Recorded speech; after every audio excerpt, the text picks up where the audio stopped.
नमस्कार मेरे प्यारे मित्रों।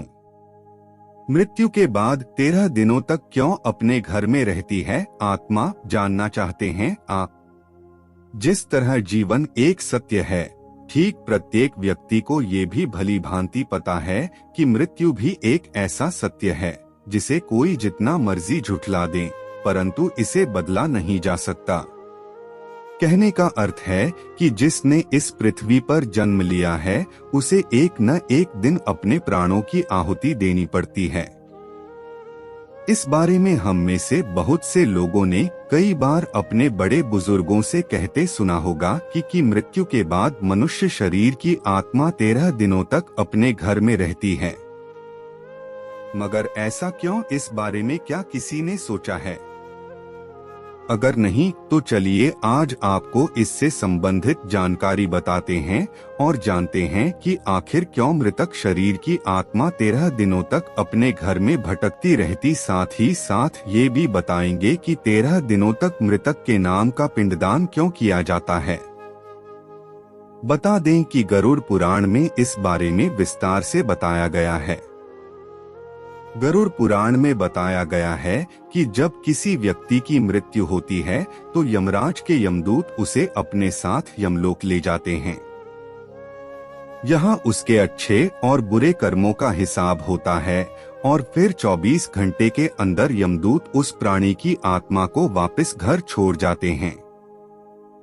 यमदूत के द्वारा आत्मा को वापस छोड़ जाने के बाद मृतक की आत्मा अपने परिजनों के बीच भटकती रहती है और अपने परिजनों को पुकारती रहती है, लेकिन उसकी आवाज को कोई नहीं सुन पाता।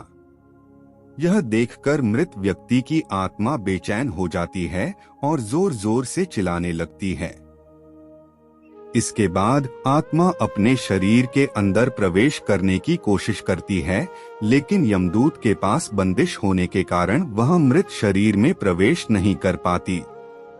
इसके अलावा गरुड़ पुराण की माने तो जब यमदूत आत्मा को उसके परिजनों के पास छोड़ जाती है तो उस समय उस आत्मा में इतना बल नहीं होता कि वो यमलोक की यात्रा तय कर पाए। गरुड़ पुराण के अनुसार किसी भी मनुष्य के मृत्यु के बाद जो 10 दिनों तक किया जाता है उससे मृतक आत्मा के विभिन्न अंगों की रचना होती है और जो 11वें और 12वें दिन पिंडदान किया जाता है उससे मृतक आत्मा रूपी शरीर का मांस और त्वचा का निर्माण होता है और जब 13वें दिन 13वीं की जाती है तो उस दिन मृतक के नाम का पिंडदान किया जाता है।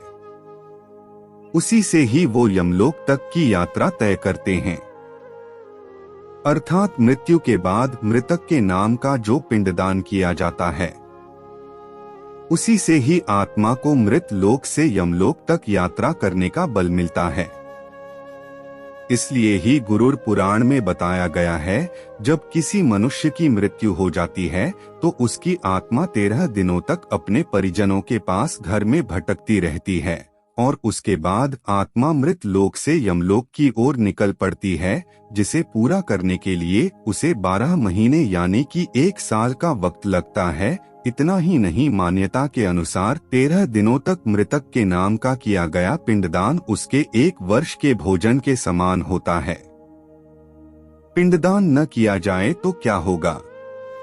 इसके अलावा बता दें, अक्सर लोगों के मन में ये सवाल भी जरूर आता है कि अगर किसी मृत व्यक्ति के नाम का पिंडदान नहीं किया गया तो क्या होता है।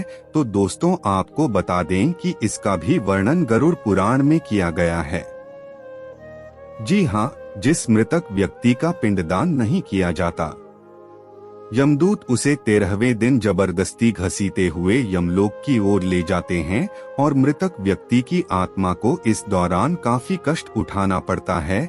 इसलिए हिंदू धर्म में मनुष्य की मृत्यु के बाद 13 दिनों तक पिंडदान करना आवश्यक माना गया है।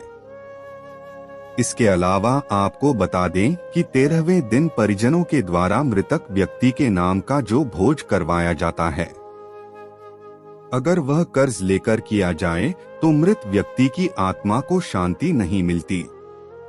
इतना ही नहीं, गरुड़ पुराण में यह भी बताया गया कि जो व्यक्ति जीवित रहते हुए अच्छे कर्म करता है मृत्यु के बाद उसकी आत्मा को यात्रा के दौरान यमदूत कोई कष्ट नहीं देते और जो व्यक्ति बुरे कर्म करते हैं उसकी आत्मा को यमदूत यात्रा के दौरान कई यातनाएं देता है और आत्मा को कई कष्ट भोगने पड़ते हैं।